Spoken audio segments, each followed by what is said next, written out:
ఆరాధ్యకి hair growth అవ్వడానికి ఈరోజు coconut oil ఒక క్యాప్ అనుకోండి, హాఫ్ క్యాప్ ఏమో ఆముదము, అలాగే క్యాప్సిల్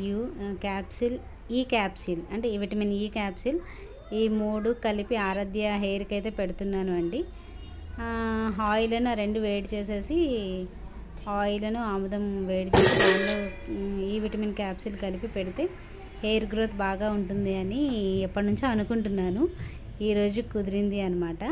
ట్రై చేస్తున్నాను. ఇప్పటి నుంచి వీక్లీ ఒక థ్రైస్ పెడితే ఆరాధ్య జుట్టు బాగా గ్రో అవుతుందని ఇలా చేస్తున్నాను. మీరు కూడా వీలైతే ట్రై చేయండి. ఇదిగోండి, తన జుట్టు బాగా బాగుంటుంది, ఇంకొంచెం హెయిర్ గ్రోత్ ఉండాలి అని ఇలా ట్రై చేశాను అనమాట. మీరు కూడా వీలైతే ట్రై చేయండి. Thank you, bye.